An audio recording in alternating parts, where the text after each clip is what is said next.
One thing I'm finding increasingly curious as time goes along is to look at the Guild Wars 2 trailers and compare how they differ to what we now see in-game a year after launch. There's a lot of really interesting stuff in there. We're talking about a 4-year gap. 2009 was the time when the first trailer came out. We're now obviously in 2013, coming fast on 2014. And there's loads of weird stuff you can see in these trailers, like a giant sea monster, certain cutscenes, airships above Lion's Arch. There are entire regions that you just can't find in-game, and loads of enemies and positions that just are not in Guild Wars 2. So I wanted to do a bit of comparison. We'll do a side-by-side type thing. This is not to bitch necessarily, though some of this will look disappointing, but it's just to wonder and talk about how these trailers lived up to the launched game and see what we think. Much of what you're actually seeing in this section of the trailer is reused at the end of the game. At the end of a Ra story mode, you see another cutscene that is very similar to this. It's like the story of Guild Wars 2 is bookended by this cinematic sequence. Except it's got a few differences. The Ra story mode doesn't quite trail off after introducing Zhaitan, but talks more about the history of Or. One thing to remember, guys, is one of the big things with Guild Wars 2 early on was it was going to be full of cutscenes like this. Have a look at Ascalon Catacombs. That dungeon opens with another similar cutscene. I believe the idea originally was that all dungeons would have cutscenes like this, but they just ended up only having time to do 2, and then 1 for each order in the game and an opening cutscene depending on your race. That's all we ended up getting. One interesting thing about this concept art section is the moment where they're talking about the ancestors of ours who rose up to fight against Zhaitan, but initially failed, right? In particular, Eye Patch Guy. Lots of people have talked about this dude, Eye Patch Guy, right here. He's actually got a dwarf next to him as well, who looks sort of like Ogden, I guess, and it probably is Ogden, since that's the only dwarf we see in-game. But there's very little information here. This story with Eye Patch Guy and all of these supposed heroes really is what should have been covered in Sea of Sorrows. I have not finished that novel yet, but as far as I'm aware, they do not go into who this guy is, which I think is a real shame. A lot of people have been very curious about this dude and why he seems to stand out so much, but maybe there's just no story there whatsoever. Okay, so the trailer opens up with this concept art reel that shows a couple of interesting things. Namely, we get to see a Sylvari summoning an oak heart with her magical powers, which turns out to be something you can do in-game vaguely with your summon druid skill. Humans as well can turn into these giant oak hearts through the avatar of Melandru. And in the Brisbane Wildlands, you actually get to play a dynamic event where you are returning a druid spirit to his husk and basically enact what we see in that section of the concept art reel. The Norn image is quite interesting. It shows Jorah with a Kodan. That doesn't really happen that much in Guild Wars 2, particularly not on a plane like we see in the trailer there, but this could be a reference to the story we see in Honor of the Waves, where Jorah cracks and she basically goes on a suicide mission to save some helpless Kodan in their sanctuary. But after all the concept art is over, they start to give us in-game footage. This is where it gets very interesting to compare the trailer to Guild Wars 2 in-game. It opens up with a nice transitional shot of concept arts, Divinity's Reach, and Shaymore into in-game Shaymore and Divinity's Reach. This is what it looks like in the trailer.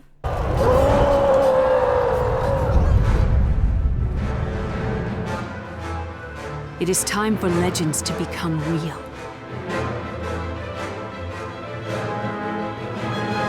And this is as close as I could get in-game. You will notice that the layout of those houses is almost completely different. It's impossible to get a shot that is the exact same way that they did in that original trailer. There are a lot less houses around, and the detail on the houses as well is greatly reduced. If you have a look on the trailer version of one of the houses in the foreground, they've actually got one of these nice little bat things showing the north, south, east, and west, like the direction that the wind's blowing in. There is no such thing as that in Guild Wars 2 whatsoever, and the general configuration of that whole runway up to Divinity's Reach itself is completely different. I don't think that's necessarily a negative thing, but it is interesting that they changed that around so much. Divinity's Reach itself actually is pretty much just the same as we see in the trailer, which is really nice because this first in-game shot we got of the game was very, very striking. I remember comparing it to Fable 2, I think it was at the time. Okay, so here's the next shot.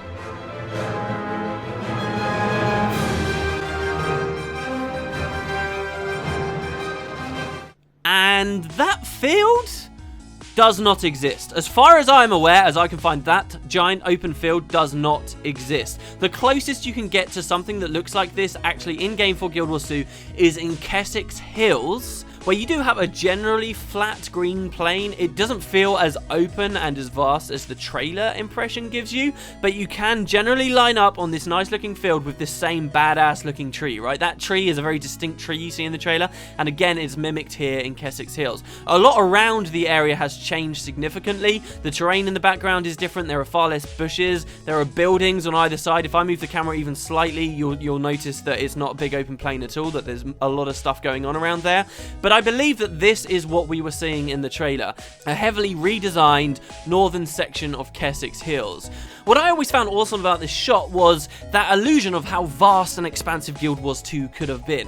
You know, the shot feels empty. We're just moving along this long field, nothing to see for miles and miles, so it would seem just green, grassy plains. As we're traveling, the sun goes down and the moon comes up. You know, that makes it feel like we're on a big, long, epic adventure. It gave that illusion of vastness that the game just didn't really deliver. And that's not necessarily a bad thing, but it is very interesting how by locking the camera in, they could create this very interesting effect. Now, why do I think this is Kessex, even though it is very different? It's because of the next shot in the trailer. The next shot being...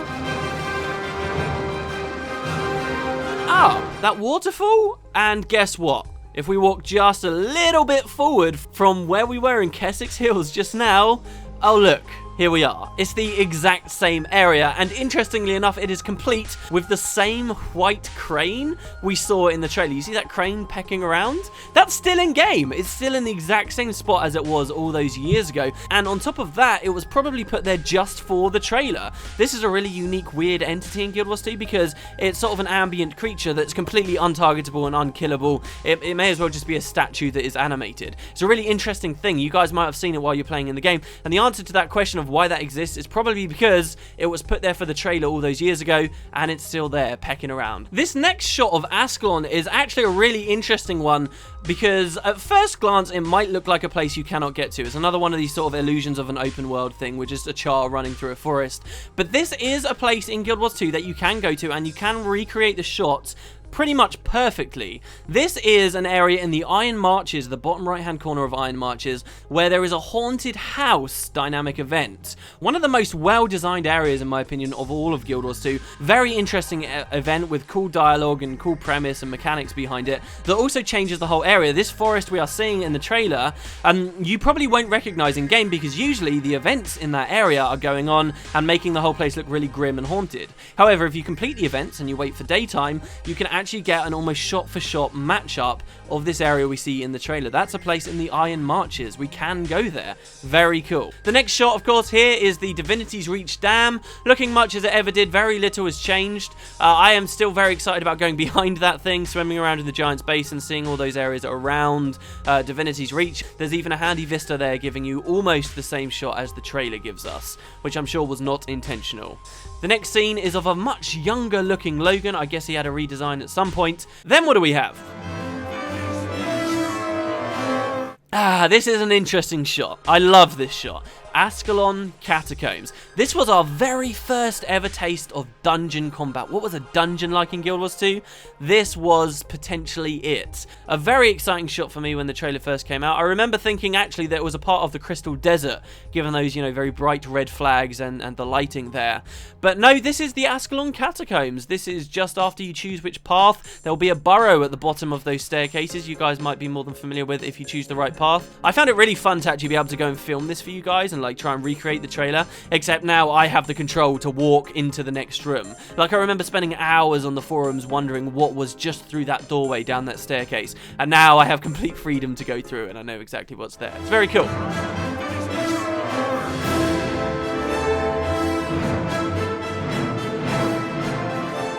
This is Lion's Arch. Lion's Arch in a completely different, again, configuration. Like, it feels like Lion's Arch, but it's totally shuffled about and reordered. I remember many people reporting that Guild Wars 2 would be full of airships, based entirely off of this one shot. Now, it's true, Guild Wars 2 does have airships, but obviously these aren't the airships that ended up in the game at all. These are just ships that people in Lion's Arch have constructed together. The blue tents in the trailer version of this are really striking to me, to the point where I couldn't remember seeing any blue tents like that at all in Lion's Arch. But no, they're still there. If you go to the right areas in Lion's Arch, you can see, as I'm demonstrating on the footage here, that you've got this swath of light blue cloth, I guess mimicking the seas. What's more interesting about the old Lion's Arch configuration is this next shot.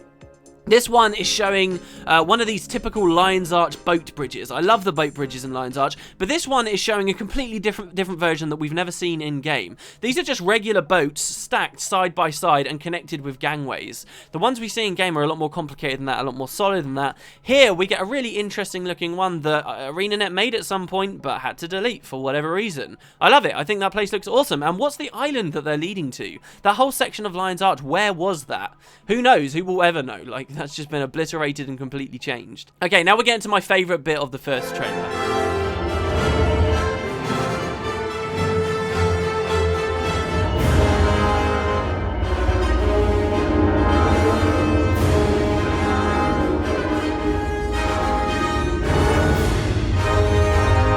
Oh my god. Rata Sum? It starts off with an Asuran gate. This Asuran gate we can't find in game, okay? And there's NPCs that are happily walking over to it as if they're going to be teleporting over to Rata Sum. Now, just behind the gate is Rata Sum in all its glory, and the camera can freely pan all the way up there to show the scale of it. None of the Asuran gates around Rata Sum in game are actually positioned anywhere like what we're seeing in the trailer. Everything we see here in the trailer, again, was removed from the game. Often when you walk to a gate like this, you'll see that Rata Sum is much further away, much higher up, and much more in the background, rather than being so very close as we see in the trailer. That said, there are still a lot of areas on the Rata Sum map, if you open it up, that we just can't have access to. There's the Polymock Arena, there's Riven Earth, and there's in particular an area to the north of Rata Sum that we can't get to either. My theory is what we're seeing in the trailer here is that area to the north. It used to be a direct route into Rata Sum that didn't rely on an Asuran gate that teleports you quite some distance to Metrica Province from Rata Sum. But it gets even more interesting when the camera goes up to Rata Sum itself. Ignore the Asuran gate.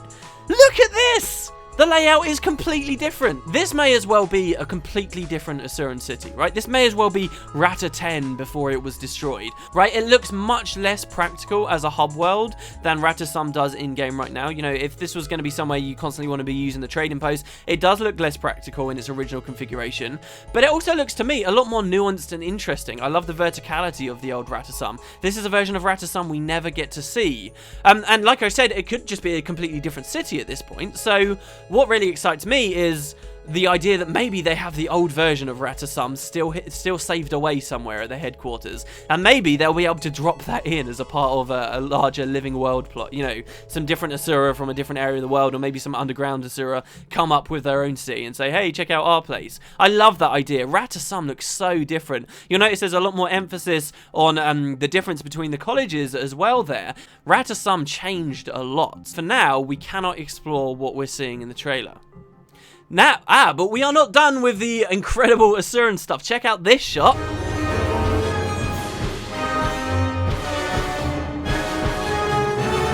This was probably one of the biggest reasons pre-release I wanted to play in Asuran. I used to love, and I still do love, the Asuran architecture and their golems.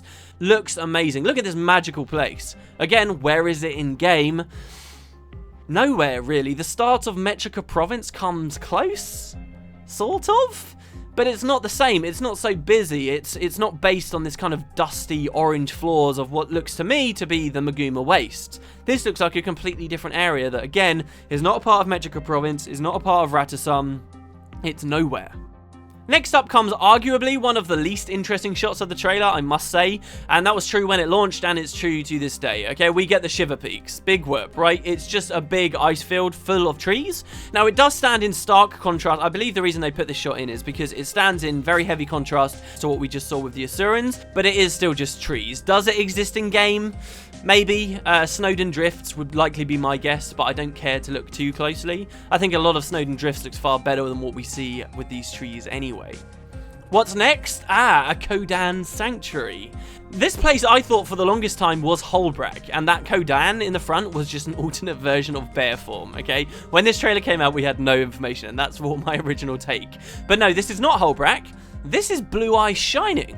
This is a pretty interesting one because it's so similar. It's still very much the same in-game today in 2013 than it was in 2009. This is the Sanctuary in Frostgorge Sound in the southwestern corner near where the Dredge are. Okay, the area is strikingly similar to its 2009 version, okay? It's even complete with the same Kodan patrolling the same areas, and all the little details, the flags and the bundles of sticks, it's all in the exact same place. Now we move to the Sylvari, okay? This must be the Grove, right? Right, but it's also many other places, like north of Mount Maelstrom. The second shot is showing a configuration of the Grove, again, that we don't even come close to seeing in the release game, a lot like Rata. This is incredibly different. Look at how far away that massive branch bridge is, right? And there are no safety railings everywhere. It looks like you could just be walking along that, going about your business, and fall off a long, long way down. Not to mention the fact that in this version of the Grove, the floor looks like a distinctly open area, rather than a really sealed off cylindrical thing. And then they top it off with the Black Citadel. Again, the same thing again, you saw it coming, yes. Where is this? Nowhere. It doesn't exist anymore. This, just like the other cities, seems to have been completely redesigned and changed at some point since this trailer launched. Very complicated looking area of the Black Citadel, but I can't say I'm disappointed to see this go because it doesn't look like particularly traversable terrain anyway, and it also looks like a massive FPS drag. The shot after this is staying with the Char theme, but it's nowhere near the Black Citadel at all. It's showing one of the many flame towers, the Flame Legion flame towers that you get to interact with. There's actually one you can destroy, which I'll use footage of up in Fireheart Rise, and I believe this is an exact shot-for-shot area in Fireheart Rise. They don't really mean that much, those towers, but hey, they're still there. And that's pretty much it. We're very near to the end of the trailer now. Just one more shot.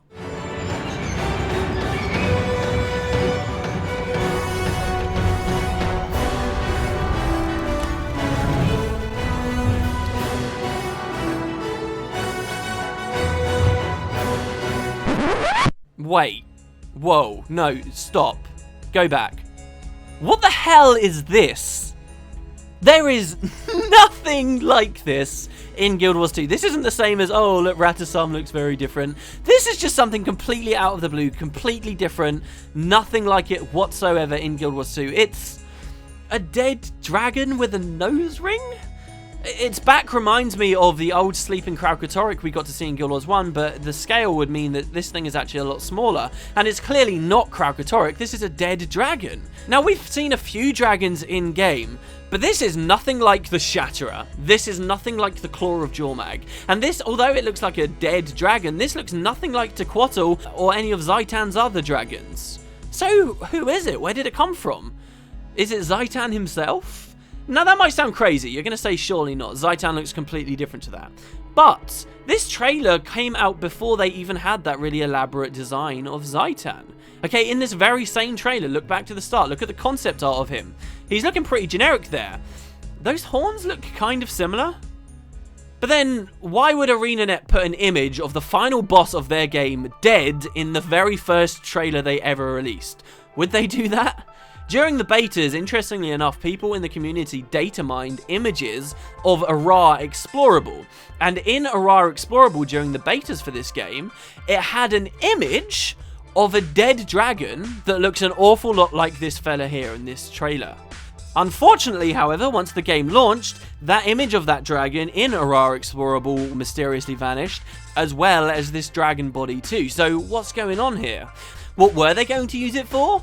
Maybe the entrance to a dungeon? Why does it look like his mouth is the entrance to a dungeon? What a great dungeon that would have been, exploring the insides of an Elder Dragon champion, or an Elder Dragon itself, maybe even.